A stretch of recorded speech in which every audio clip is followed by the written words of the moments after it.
Joining me now is musician Aaron Leigh. My gosh, it's Aaron Leigh, right?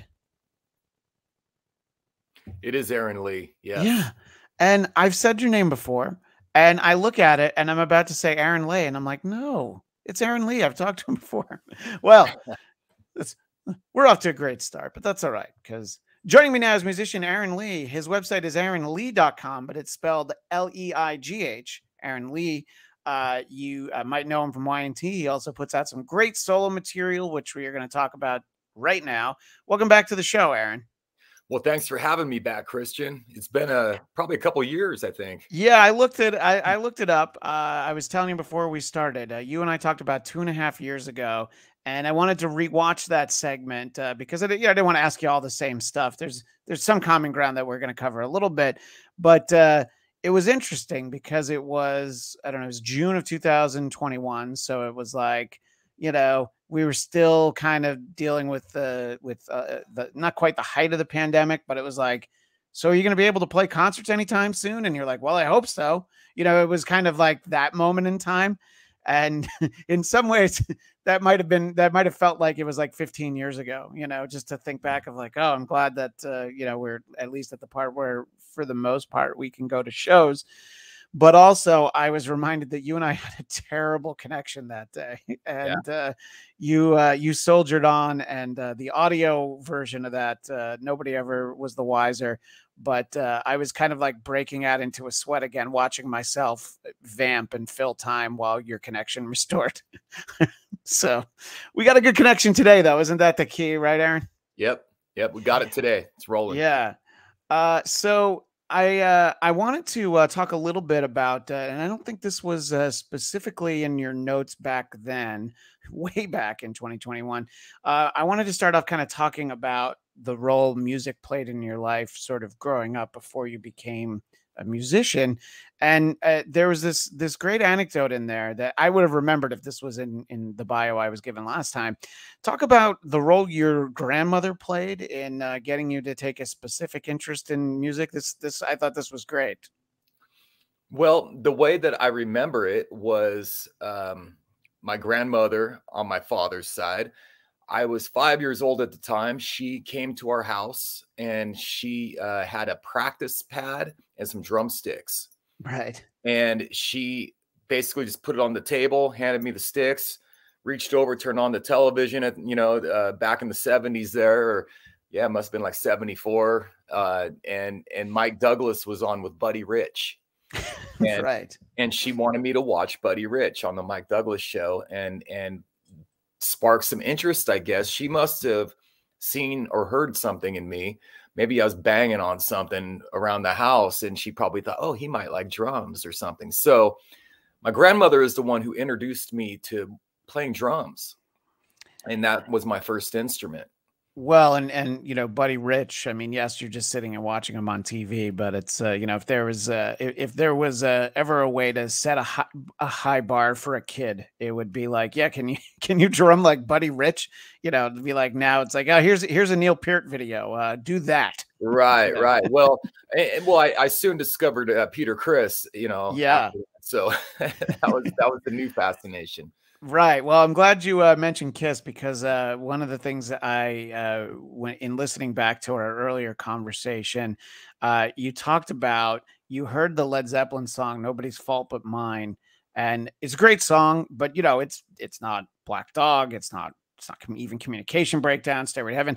It's not it's hard to call them hits, but it's not one of their biggest songs. It's a great song, but what you told me then was that it scared you, and there's something to be said about music that scares you, that has like a big impact, the intro, if you're familiar with the song, which you sure, are, yeah.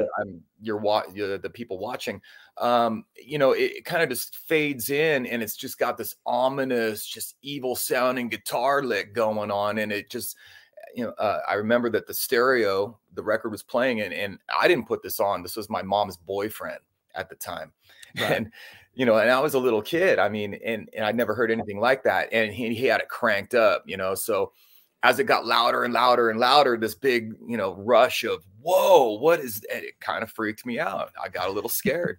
but I loved it. I knew that I liked being scared, you know. Yeah, and that's really kind of the point, I guess, you know. And it's funny, it reminds me, the band Dangerous Toys has a song about Alice Cooper called Scared. And he was always one of my favorites. And there was something scary about him. But specifically, and it ties it back to Kiss, the first time I ever saw Kiss, I was terrified by them. They were on a PBS show called 321 Contact, and they were doing a special on light and dark. And what better way than having the ultimate stage show with all the lights? And our visual audience, you're going to see it, but you better believe I'm not going to put the audio on because they're playing Kiss songs. So I don't need that on my channel, Aaron. I don't need strikes. I don't need Doc McGee sending me an email, you know, striking my YouTube channel. But just looking back at it before I talked to you, because I kind of remembered seeing this as a kid, and it's like, oh, it's interesting. But the guys in the makeup, I'm like, well, I'm terrified, especially, of course, by Gene Simmons. He breathes fire, you know.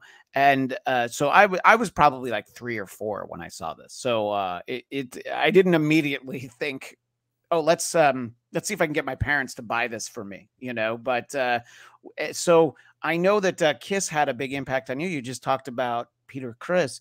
When was the first time you heard or saw them, or when did you become aware of Kiss, and what kind of impact did that have? Well, this footage that you have up right now is of the Dynasty tour in 1979. And that was the very first concert I ever went to. I was 10 years old. So Kiss was the very first live experience for me as a big concert. That tour right there that you're showing. Yeah. And so I got into Kiss probably a couple years before that. So around 70, 77, 78.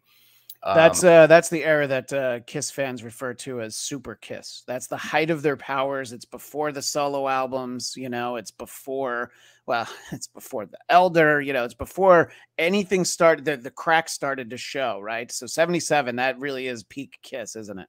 Yes, yeah, that was actual, the terminology, superhero time, you know. Yeah, the comic book and, you know, things like that. So yeah, I mean, Kiss played you know, I mean, I could speak for a million musicians right now. Kiss played such a huge part in my musical life growing up and wanting to be a musician.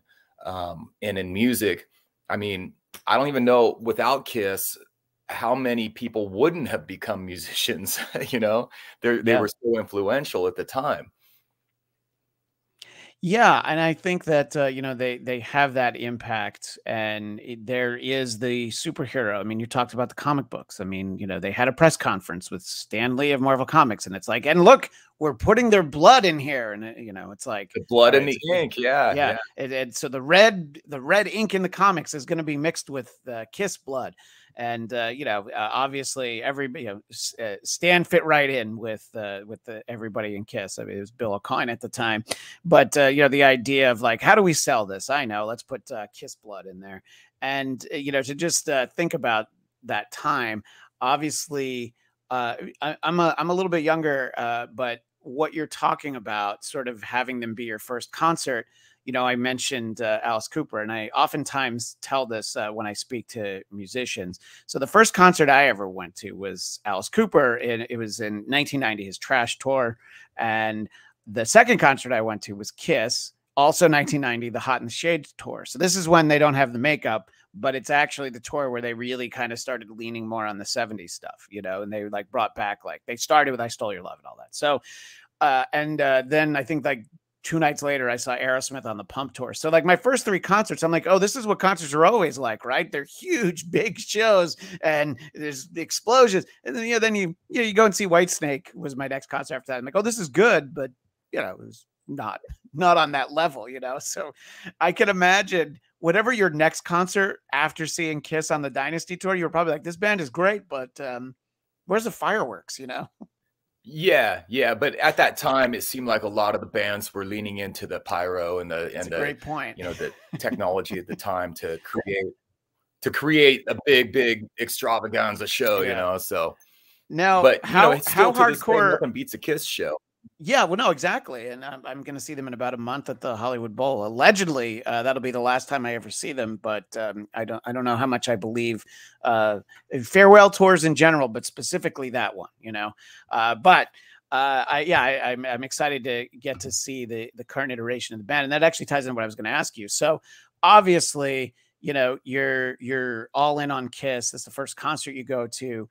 Now, is there a point where you maybe dishonorably discharge yourself from the Kiss Army, during some of the lean times, maybe during the Elder? Or did you kind of stick around through the non-makeup era? They seem like a band that maybe some people kind of rediscover a little bit later, or were you all in for the whole time?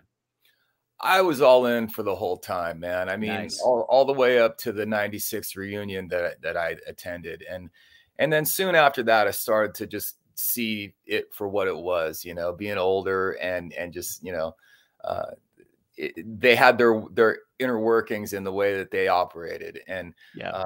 you start seeing, as you would say, the cracks and all these things and whatever. Yeah. But yeah, man, I mean, but I just started discovering other music. It wasn't that I Right. just chip. I just had, started getting into Rush, Iron Maiden, and the Yeah. And British heavy obviously, metal. those bands get, especially Iron Maiden, had some representation on MTV, but they were never really like radio bands. I mean, Rush have, of course, a few big songs, but so how do you sort of make the transition from Kiss into like Iron Maiden? It's a little bit more intense. I can see a Kiss fan sees an Iron Maiden album and goes like, "Oh, yeah, this is probably going to be for me." You see the album cover with Eddie, but how does that happen? Does somebody expose you to this music, or do you just find it on your own? Well, I was lucky enough at that time, that I had MTV right when it came out, and Oh, they okay. they Wow. they showed the same probably 30 videos every hour. Just they just kept looping the same videos, Yeah. and Iron Maiden was one of the videos, and I want to say it was Rothschild, or it could have been Iron Maiden, the song Iron Maiden, and I remember Eddie coming out on stage, a very primitive Eddie at the time. A guy wearing a mask, basically Yeah. running around. But I was so intrigued by that and just the music itself. And, at that time, starting to lean into some bass and wanting to get into bass, and Steve Harris just really blew my mind. So, I just discovered it on my own on MTV.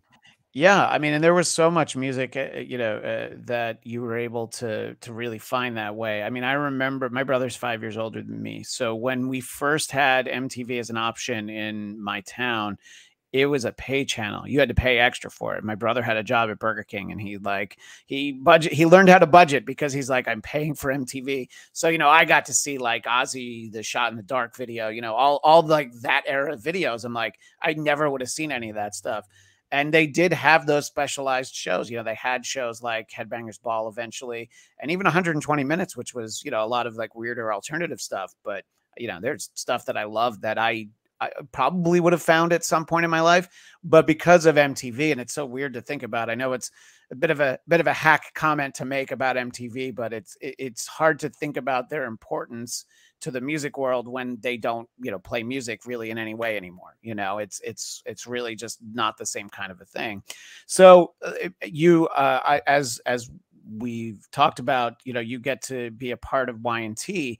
Is that another band that you discovered for the first time on MTV? I mean, I know Summertime Girls was obviously a big video for them. Is that where you first heard and saw them? No, I actually discovered Y&T long before Summertime Girls. Okay. Yeah. And there was a Tower Records in my town where I lived. I was living in San Jose, and Campbell is near San Jose, and there was a Tower Records there. So, being a kid flipping through records, and I saw the Black Tiger cover, and I thought, wow, this looks really cool. Turned it over. Guys look cool in the back. And I just bought the record, put it on, and blew my mind. That's how I discovered Y&T. And then I went and saw them when I was 15 years old on my birthday, New Year's Eve, Nice. at the Cow Palace in San Francisco. And it was Dio, Y&T in the middle, and Dokken opening. Wow. And when I saw Y&T, I didn't know what to expect, but when I saw them play, they just blew everyone away. and I was all in at that moment, and it changed my life really, because then I just started learning a bunch of Y&T songs on every instrument I could play, and all my neighborhood friends and that would if they knew how to play guitar, or, we tried to make these bands and things when we were kids, and all we would play was like Y&T music, so Yeah. basically we cut our teeth on learning Y&T songs, and that's how we learned how to play instruments. Yeah, I mean, and that's obviously, one of the best ways to discover bands that doesn't really happen anymore, because a lot of times you go see a band, there's like, there's kind of like maybe two headliners, or it's like, oh, it's another established band opening, like the number of times that I've seen Tesla go on in a slot where they get like 30 minutes at 6:30 at night. You're like, well, that's good for them, but I'd love to see them for an hour and a half, which, they like just did a great Vegas residency that I got to see earlier this year, but it doesn't really happen anymore. But I'm thinking, as you were talking about that, I remember I went with one of my best friends to that Kiss show in 1990, and Slaughter was one of the opening bands, and he hadn't heard them before because they were around, and he was just like, yeah, Kiss were good, but I have to go get that. I had to go get that tape. He was just like, he was blown away by them, and I honestly couldn't tell you, Aaron, the last time that happened where band that I wasn't familiar of opened, and I'm like, wow, this is great. And I would love that to happen again. It just doesn't seem to anymore, Yeah, well, I also think that being younger, you're more impressionable. It hits you in a different way. Being an adult, and especially, having sometimes when I personally will watch a band, there's a lot going through my mind. I'm looking at all kinds of like different technicality things, and I'm really examining things. I'm not taking it in like I did when I was 15, so. Yeah, no, that's a good point, and my wife's a television writer. She writes dramas, and watching TV with her is a little different than it used to be, because it's like, yeah, it was good, but it's like sometimes you can see the writing, and I'm like, oh, I do know what you mean, and yeah, sometimes you're watching, technical aspects. I'm sure you're watching a band, and you're like, oh man, the lighting guy clearly missed a cue there, whereas everybody else doesn't notice. Or the sound is just sucking in the room, and you're like, yeah, the guy, just fix it, please fix it. It'd be so much better. But yeah. No, there's nothing worse than that too. I mean, it was like about 10 years ago. I saw the Rolling Stones twice. They played at the Honda Center in Anaheim, where the Ducks play, and they also played at what was still called the Staples Center then. And the sound in Anaheim was great, and the sound of the Staples Center was atrocious. So it was like, oh, I just saw a great show from them, and now I'm seeing one that it's like they put on a good show, but it just didn't sound like it, and it can really take you out of it if the sound isn't up to snuff, Oh yeah, well, it's everything, I mean, but again, going back to when you're younger, you're not examining things that hard. You're just in the moment, the experience, and just being there, it was a whole different vibe, man. Yeah, no, it totally was. I mean, and like the Kiss, Aerosmith, and Whitesnake shows I'm talking about, those were like the county fair near where I grew up, and it was like, there were like 6 shows a year there, so it was like a big deal.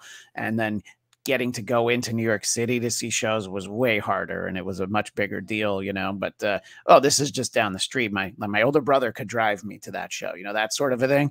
So yeah, it definitely changes, but I was recently speaking to somebody who grew up in sort of a rural part of Ontario up in Canada, and he was just talking about like, he didn't see concerts until he was in his 20s because nobody came there, and I didn't even think about it. I'm like, oh yeah, I mean, growing up in New York, and I've lived in LA for 20 years, it's like I've at least had the option to see so much stuff. I want to, before we talk about the solo music, I wanted to talk a little bit about, you're talking about you and your friends getting together, playing Y&T. And that it just has to be surreal, like getting to be a part of the band, and you're like, oh yeah, don't worry, I know these songs, like whenever you actually like play for the guys for the first time, you're like, yeah, no, I don't need to go study up over the weekend. You want me to play them for you now? That must have been a really cool feeling, Aaron. Yeah, and I've said this so many times that the first time that I did get in a room with the guys, it felt so natural to play these songs. They were so ingrained in me that Yeah, sure, I listened to them a few times before I went and played, but everything was just there. I mean, every note I can anticipate, all the parts. I mean, I already knew the stuff. So I was lucky in that sense, I mean, ending up in a band, let's say that you got to learn their whole catalog and know their material and stuff. There's some bands I just don't, but I like the bands. I just, I'm not that deep in it. But with Y&T, Yeah. I was previously already way deep into it. Yeah, I mean, and that's probably why a lot of times, in emergency situations where somebody's not able to perform, bands a lot of times will have drum techs or guitar techs, sit in because it's like, well, all the songs, so it's like, instead of like trying to find somebody who can learn them in a hurry, obviously that makes a lot of sense. In addition to your work with Y&T, though, I know you have a lot of solo work that you do, and we had talked about that the last time you were on. And I want to talk to you about your latest song, Bahia Sunshine, which people watching us will see in the background, the video for it. It's it's a lyric video, but Aaron, there's a lot of lyric videos that are literally black screen with white words on it. This is a very cool, very trippy sort of like spacescape. Since we're looking at the video right now, and then we'll talk about the song in a moment. Talk about the idea of making it something to actually look at instead of just words on a screen. Well, this was the first time that I had put, a lyric video out, or any video, honestly, with my solo music, because I just started releasing solo music in 2020. So Right. I knew that this song had something about it with the lyrics that I wanted it to be clear, so that people can really listen and look. But I've seen lyric videos that are just boring and I just shut them off, and I don't want to, I'd rather just pull the song up on a Spotify or something. But so I worked with a guy. He helped me with some of the video, and then there's a lot of pieces in the video that I went back and I chopped up and I put my own ideas in it. And this is the result, So I think lyric videos are cool, especially when there's something to look at along with, the words popping up, kind of gives a little some fodder behind the words too, some imagery to conjure up other things in your mind, that might kick something off and make you think about something, So that's where it was just coming from with that. Yeah, definitely. And, it's interesting because you say that the visuals kind of, go along with the lyrics, which obviously that's kind of the goal for when you have a lyric video. So talk a little bit about, a little bit about your process in making this song, and reading the notes, getting ready to talk to you again today. It talks a little bit about, the sort of the way that you go into the studio. It's not like, oh, okay, I want to do this kind of song, or I want, to come up with something that reminds me of this, right? You just kind of go in there and with some ideas and you just kind of play around by yourself, right? Yeah. Well, this particular song, Bahia Sunshine, I actually wrote it on an acoustic guitar. So cool. It had a whole different feel going on when I was first writing the song. Very almost just folky, really. But once I started introducing the biggest hurdle for me with this particular song was finding what instruments that I wanted to use in the arrangement. I could have went down a number of paths, but I started to feel like the song wanted to go in this direction, so I basically follow, my gut instinct on where I think the song wants to go on its own, the way it's speaking to me, once I started putting the synthesizers and things like that in there, I started thinking in terms of like a Bowie-ish, Bowie kind of thing. The drum patterns and stuff, the drum beats and things, kind of reminded me of like a T-Rex. So it had this kind of a 70s feel to it. And that started to really push me in that direction. Yeah, and it's interesting, of course, when you talk about T-Rex, here in the US, it's basically, bang a gong, but the once saw a documentary about them, just how huge they were, especially like, yeah, I think throughout the rest of the world, but specifically in the UK. I mean, I think they called it was a T-Rex-tasy. Like they were so, they might as well have been the Beatles, and it's just, it's interesting. I mean, Yeah. Thin Lizzy's another one of those bands that, obviously it's an Irish band, but it's the same thing where it's like, you'd know them here for just a song or two. And but they have such a great sound. And I think when I heard you say that, sort of like there is a Bowie feel, there's a very 70s kind of feel to the song. And it seems like, like I was saying before, you don't walk into the studio and think like, well, I want a 70s style song, it's just sort of, that's just where you were at. And as and were you said you wrote it on an acoustic, and was that just sitting down messing around, and do you get the music first, and is it hard to really take acoustic composition and then like make it bigger the way you're talking about, or are you able to hear that as you go through? It's like, oh, it needs to have this to it, and exactly where you want it to go as you are sort of tweaking the song. Yeah, it's a process, man. I mean, a lot of times I'll work on bits and pieces, and then I'll shut it down, and I won't listen to it for 2 or 3 days, and I'll come back and let it hit me in a whole fresh, like basically where I forget what I did, and then I can hear it with a fresh perspective. And if it hits me right, I go, okay, let's just keep moving along. And then something else will jump out at me like, all right, let's try this, or let's put this in there and see how that rolls, So it's just a process, and I enjoy the process. And that's really the reason that I'm even, recording music and putting it out.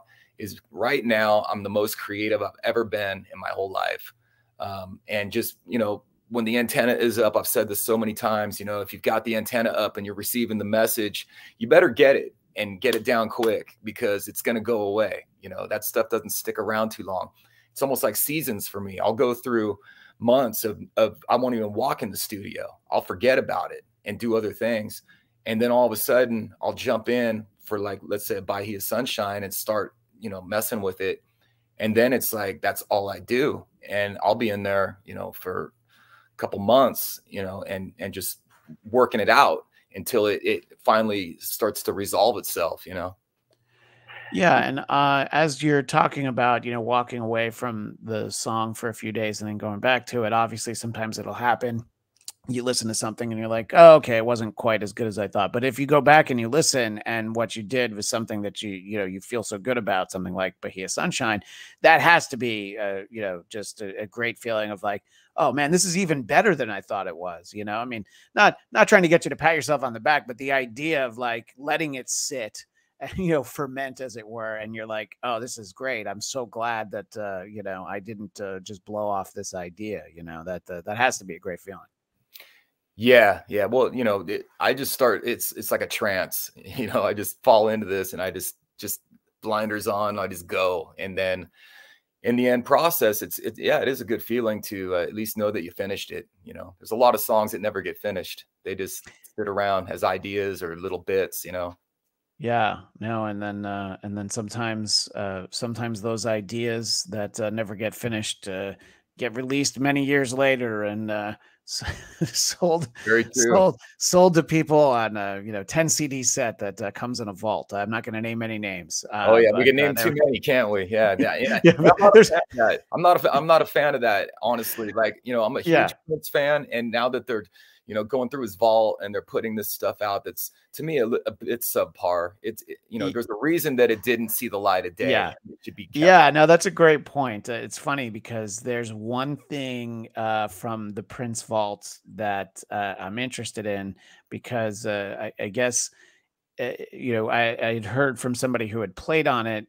There's a not particularly well-known Soul Asylum song called "Stand Up and Be Strong," and Prince loved that song, so he recorded it in that time period in the early 2000s with like a whole band and everything. And I'm like, well, I'd really like to hear that, but it's a cover. I feel like, all right, that's all right.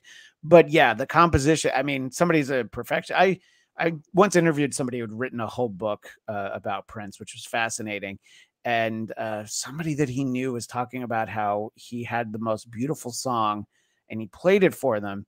And then after she heard it, he said, "Yeah, I'm going to erase it now." And she's like, "No, no, no, you can't." He's like, "No, I have to." Because it's, just for whatever reason, he didn't want people to hear it. It was like too personal or something. And yeah, it's one thing when somebody, puts stuff out as maybe a little bit of a cash grab, or when it's like, oh, this is an early version. A good example is Kiss. So there's like a demo of God of Thunder where Paul Stanley sings. They're not trying to pass it off as like something amazing, but if you're a huge fan, I was interested in hearing that. I thought it sounded kind of cool. Obviously, Gene Simmons usually sings it, but what you're talking about with Prince, yeah, that's also like, the family's like, well, we have this this vault, and I believe they couldn't get into it for a little while, which should tell them everything they need to know. Prince didn't want you to get into that vault, Yeah, there's a reason that stuff was locked up. Yeah, right. Right, exactly. There's if Prince wanted stuff out there, it would have been out there. In terms of putting out your own stuff, though, what are you working on stuff, or do you have stuff ready to go? You're just working on Bahia Sunshine for a while. Are there plans for other new solo music in the months ahead, or maybe next year? Yeah, I'm in the process of recording. I'm to the vocal stage right now. I got to finish some lyrics, and then I'm gonna start tracking some vocals on a new song called "Keep My Dreams Alive," and Nice. That's gonna be my next single. And then with that, I'm gonna be planning on putting out either another EP, or it could be a full length the first part of the year, 24. And I'll definitely try to do a vinyl run, CDs, and you can get that at aaronleigh.com, along with bunch of other stuff on there. Everything's there. So, but yeah, there's plans for a new single by the end of the year. Right. And yeah, the last time I talked to you, you'd put out an EP that had some originals and some covers. So that's great that you're always working on stuff. And the last time that I talked to you, it seemed like you were playing a lot of like acoustic shows, sort of locally. Is that something you still find the time to do? It's almost like, you just show up somewhere with a guitar. Maybe they haven't even booked you, and you're like, yeah, I'm here, I'm ready to play. I don't know how it Well, works. no, it's a little more structured than that. Okay. But yeah, no, I'm constantly out playing solo acoustic shows around my hood here. Yeah. Yeah, definitely. And I always Y&T always seems to have a lot of stuff out there. I know there's I saw a Monsters of Rock cruise for next year, stuff like that. And that's always one of those things that sounds like so much fun. As a fan of so many of the bands, I'll see some of the bands on there, and a lot of times they're bands that don't tour that much, or they don't play the US very often. And I'm just like, there's no way that I can convince my wife that kind of that's a great way to not just spend the money, but hey, can I be gone for a week and you can take care of the kids? I'm gonna go on a cruise with a bunch of metalheads. So far that hasn't happened, but I can imagine it could be fun, because you'll probably run into a ton of people from other bands and stuff like that. Yeah, it's cool. It's something you should try at least once. Yeah. It could be fun. I know we have to find the right cruise where my wife would want to go, or it's like, all right, she can go on the Taylor Swift cruise, and then a few weeks later I'll go on the Monsters of Rock cruise, and then yeah, it seems like everyone's got a cruise these days. Yeah, absolutely. So anyway, Aaron, great to talk to you again this time, and it was much more relaxing for me. You were great both times, but there was the glitches the last time. I was reliving them earlier, like I told you. But always great to talk to you. I love the song. Looking forward to hearing more. Aaron Leigh, LEIGH.com. That's where they can find anything and everything. Do you have any social media, or is it just hit the website and that's where people can find you? Yeah, all the socials are on the website. You can Great. hit all those links there if you're interested. Yeah. All right, perfect. And our audio audience will get to hear some of Bahia Sunshine on the way out, but not any of Kiss on 3, 2, 1 Contact. I'm still not going to go sneak Kiss music into, again, I'm just looking to stay out of court. That's all I'm saying, Aaron. Anyway, Aaron Leigh, thanks again. And our audio audience, this is Bahia Sunshine. And for our video audience, we'll see you next time on the Bladtcast.